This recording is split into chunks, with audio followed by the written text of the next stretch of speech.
The movie we are looking at today is American Gangster, released in 2007. This crime drama is based on the true story of Frank Lucas, a powerful crime boss who dominated America's drug trade during the 1970s. It also follows Richie Roberts, an honest detective who risks everything to bring him down. While one man believes money and power can place him above the law, the other is determined to fight corruption within his own department. With that said, let's get into the story.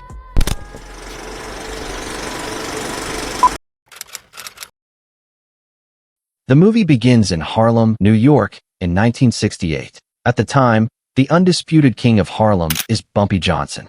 He is a crime boss who commands both respect and fear throughout the community. For the past 15 years, Frank Lucas has served as Bumpy's most trusted driver and right-hand man.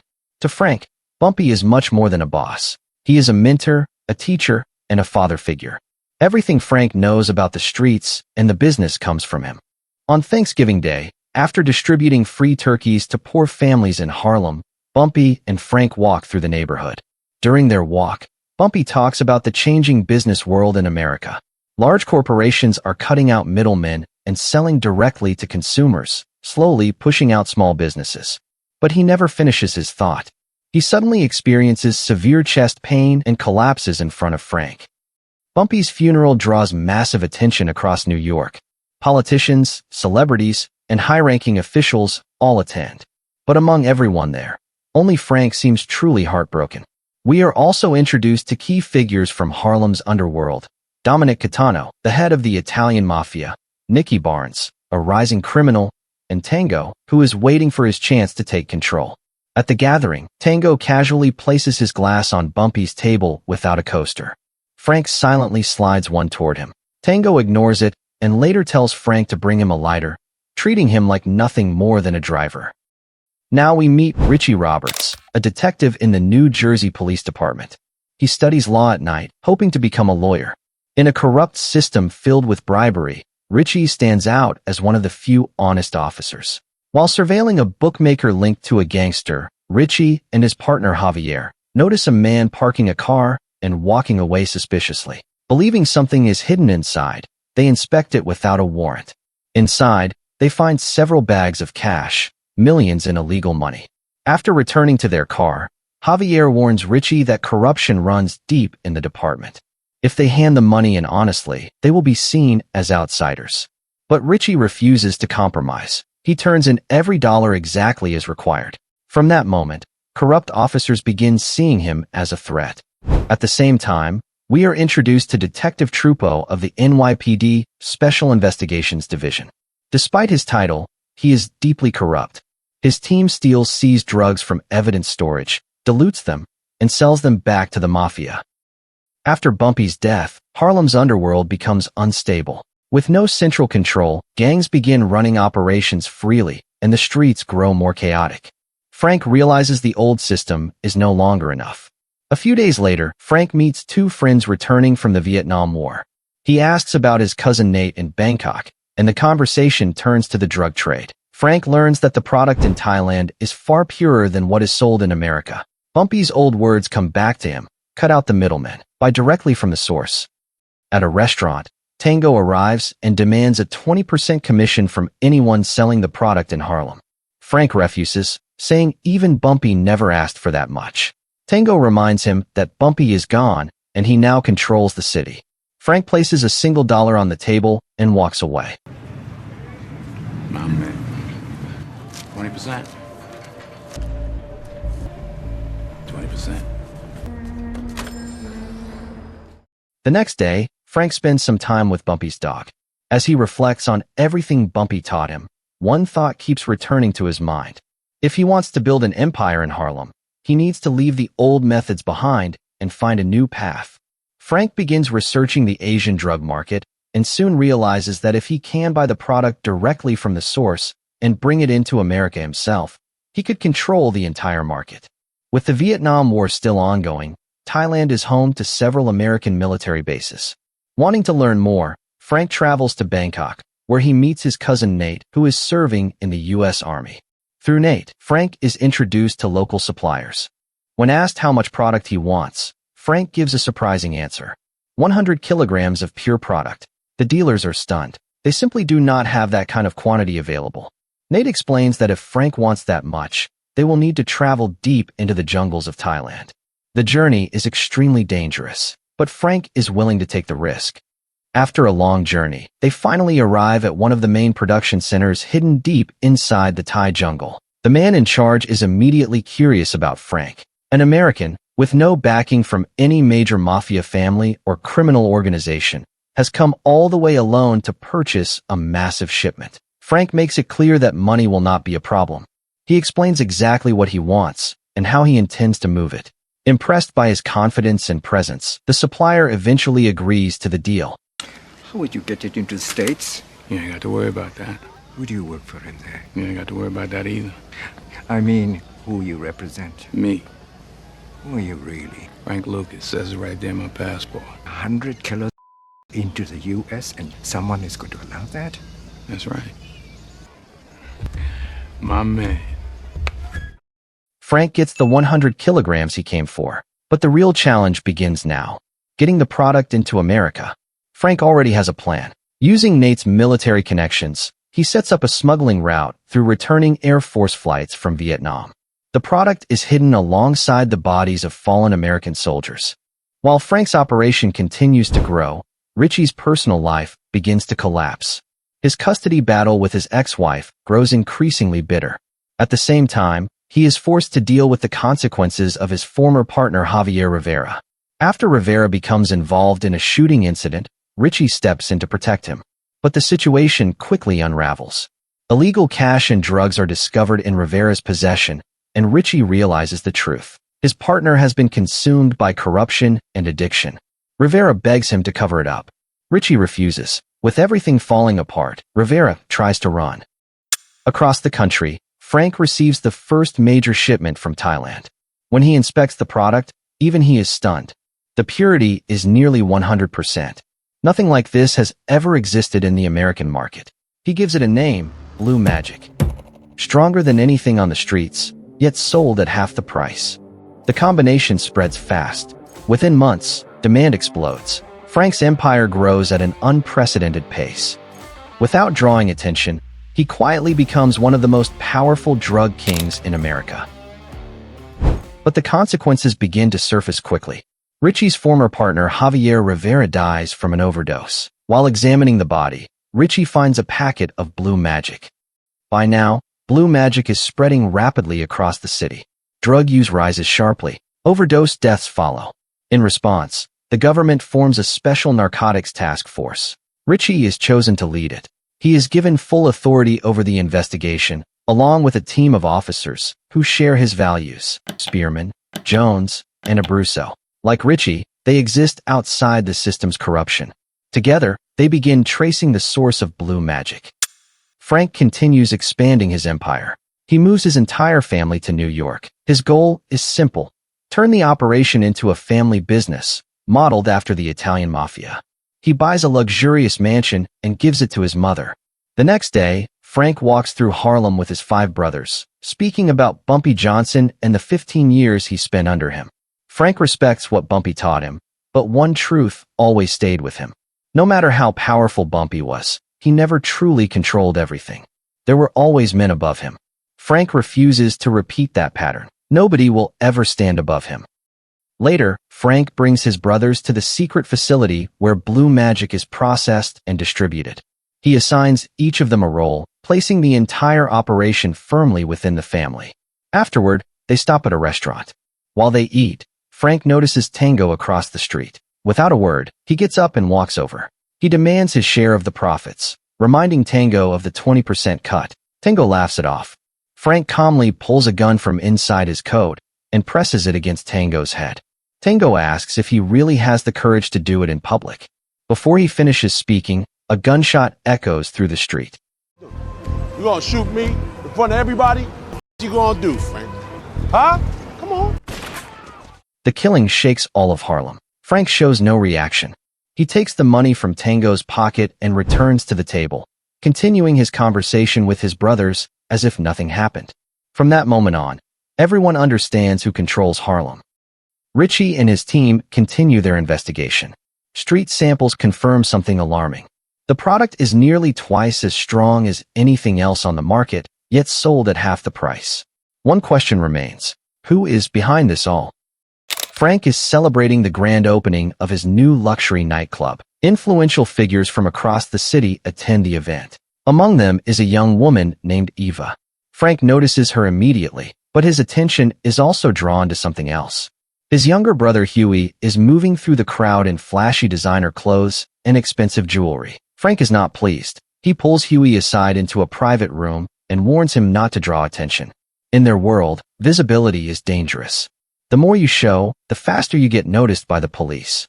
Survival depends on staying invisible. Once people start looking at you, problems follow. Later that night, as Frank is leaving the club, he meets Eva again. They talk for a while and quickly connect. The next day, Richie finally receives his law license. His team also receives a lead about a drug distribution network operating through a car wash. After digging deeper, they learn how the dealers move the product across the city. To get closer to the operation, Richie takes $20,000 from the department and goes undercover as a customer. He places an order for Blue Magic. The dealer accepts the money and promises delivery the following day. Once he leaves, Richie and his team begin following him. The objective is simple: trace the source. The surveillance crosses the New Jersey border into New York City. Richie technically no longer has jurisdiction, but he refuses to stop. The department's money is already on the line. Eventually, the dealer stops outside a coffee shop. Moments later, Detective Trupo and his team arrive. Richie watches as they intimidate the dealer and leave with the bag of cash. Richie immediately confronts Trupo, demanding the money back, explaining that it belongs to an official investigation. After noticing police markings on the bills, Trupo decides not to escalate. He returns the money, but before leaving, he issues a warning. Richie is never to enter New York City again without permission. As Trupo drives away, Richie notices the car he is in is far beyond what a police salary could afford. Frank's business continues expanding at a rapid pace. More shipments arrive from Thailand, and with the help of his brothers, the product spreads across the city. Before long, most of Harlem's drug market is under his control. One night during a party at Frank's house, an incident threatens to attract unwanted attention.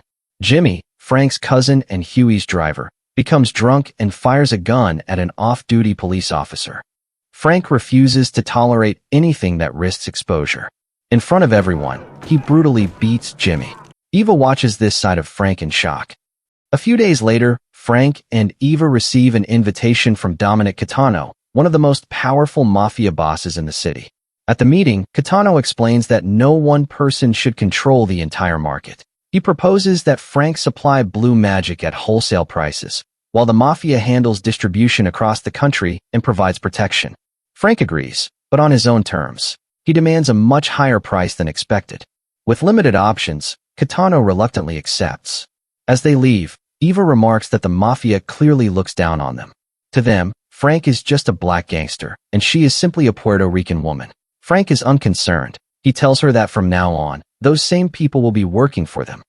By 1971, Richie is still trying to identify the source behind Blue Magic. He reviews the city's major criminals, but none of them directly connect to the product. Around this time, New York hosts the legendary boxing match between Muhammad Ali and Joe Frazier. Richie knows the city's most powerful criminals will be present, so he goes undercover as a photographer to observe them. Frank also prepares to attend the fight. Before leaving, Eva surprises him with an expensive gift, a chinchilla fur coat worth $50,000. Frank hesitates at first. He has always believed in staying low profile, but Eva insists, and he eventually agrees to wear it. At the arena, Frank and Eva arrive in a limousine. Dominic Catano greets Frank warmly. Richie notices something unusual. Frank is seated closer to the VIP section than several Mafia bosses, and even Muhammad Ali personally shakes his hand before the fight. Trupo is also present. From a distance, he watches Frank and grows curious. He has never heard of him, never dealt with him, and yet this unknown figure seems to command respect from some of the most powerful men in the city. The next day, Richie gathers his team at the office. He shows them Frank's photograph and asks if anyone recognizes him. No one does. Some assume he is just a supplier. But after what Richie saw at the fight, he is convinced Frank is far more than that. A few days later, Frank and Eva get married in a large church ceremony. As they leave the church, Trupo and his team stop them. Trupo reminds Frank that despite his growing business, he has never paid a single dollar in protection money. He demands $10,000 every month. The demand immediately angers Frank. For years, he had operated in complete secrecy. Now, because of a single expensive code, attention was beginning to follow him everywhere. Frustrated by how quickly things were changing, Frank returns home and throws the code into the fire. Eva watches in silence as it burns. Their first night as a married couple ends in disappointment. Richie and his team continue digging into Frank's background. They discover that he was once Bumpy Johnson's driver. They also learn that his 5 brothers now control different parts of the operation across the city.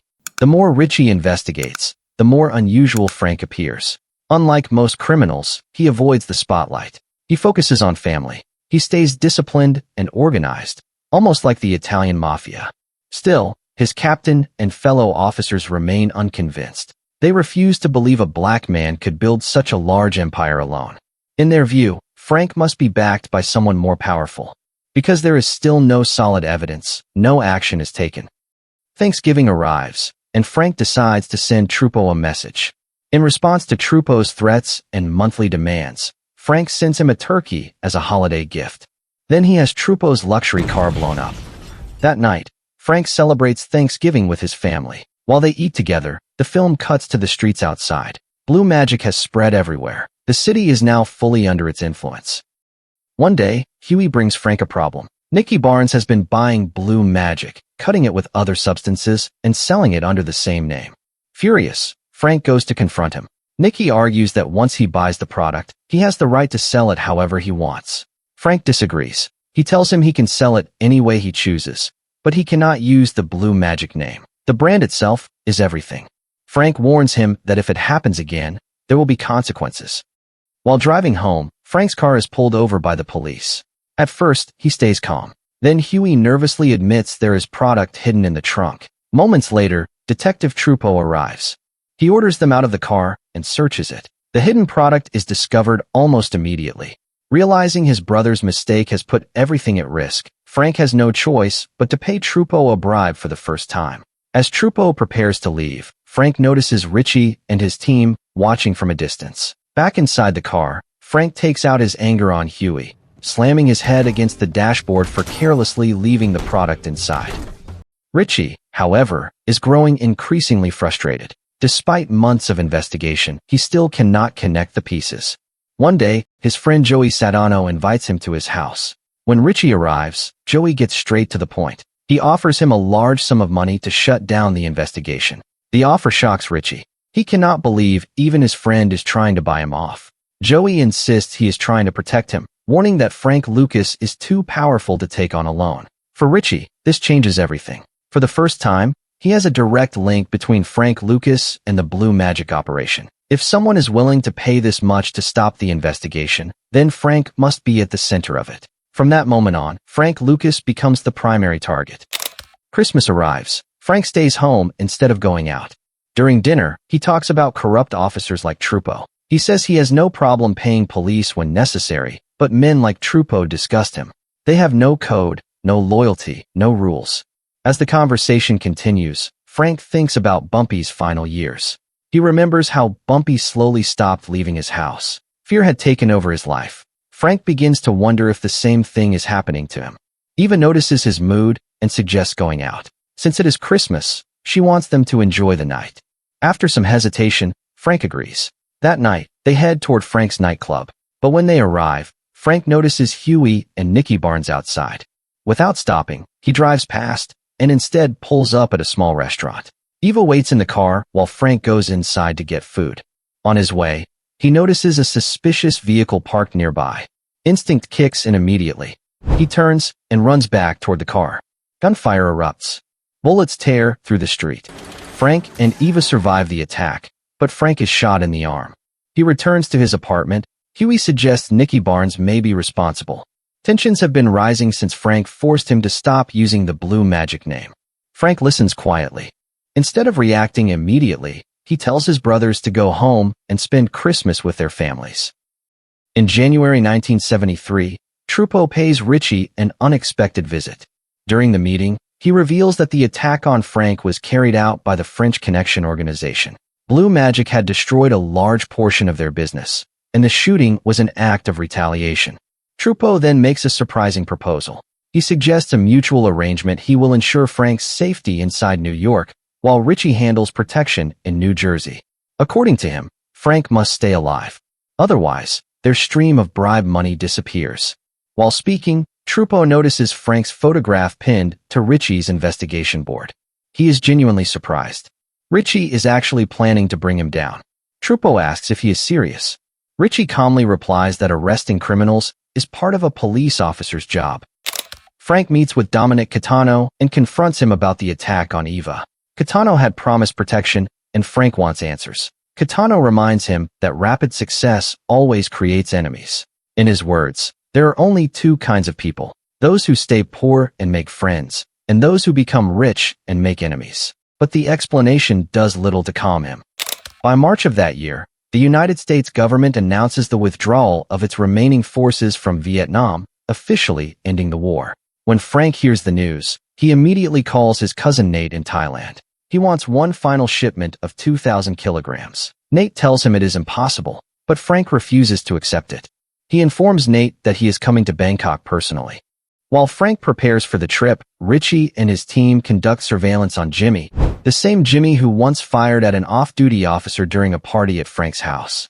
During surveillance, they witness a violent altercation. Jimmy's girlfriend runs out of the house screaming, and moments later Jimmy follows and opens fire. Richie's team moves in immediately and arrests him. For Richie, Jimmy becomes a critical opportunity. Frank runs his entire operation through family, which makes infiltration nearly impossible.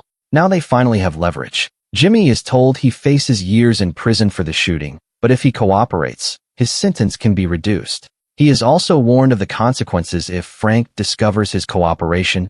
He may not survive long enough to serve any sentence. Jimmy eventually agrees to cooperate. Frank returns to the jungles of Thailand and meets the local supplier once again. The supplier advises Frank to walk away while he is still ahead. Without military aircraft, moving the product into the United States will become nearly impossible. He insists that leaving at the peak is not failure. Frank refuses. He tells the supplier they will meet again in the future and remains firm in his decision.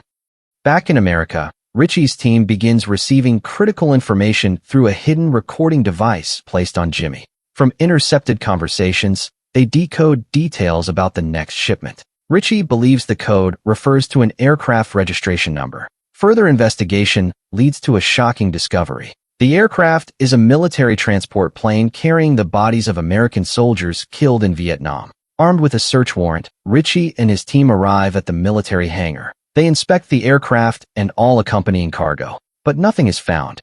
As Richie stands there frustrated, his attention shifts to something unusual: coffins of fallen soldiers being unloaded from the plane. A disturbing possibility crosses his mind. He orders them to be opened. The first coffin contains only a body, no evidence. As the search continues, federal officials intervene and immediately object. They order the operation to stop. Their concern is clear. If it becomes public that soldiers may have been involved in drug trafficking during the war, it would severely damage the reputation of the U.S. military. With no concrete evidence, Richie is forced to stand down. But the investigation is not over. Unknown to the others, Officer Spearman secretly follows the truck carrying the coffins away from the hangar. While all this is happening, Trudeau hears about the military aircraft investigation. Believing Frank's empire is about to collapse, he decides to grab as much money as possible before everything falls apart.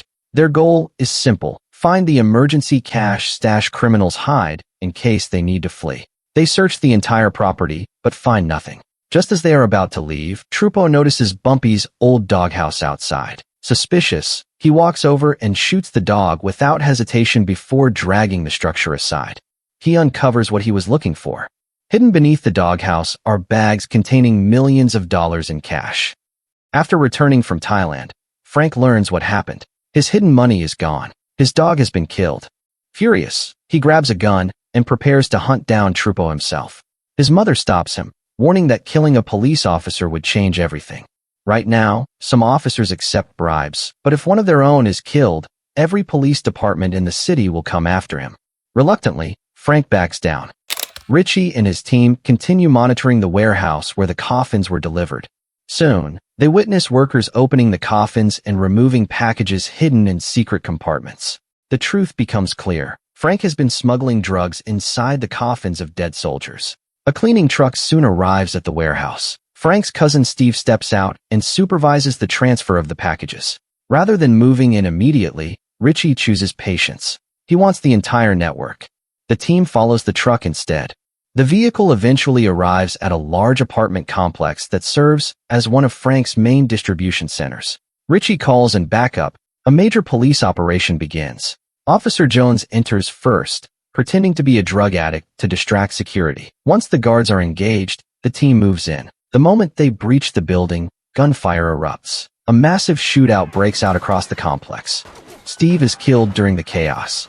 Seeing the operation collapse, Huey attempts to escape by jumping out of a window, but Richie pursues and captures him.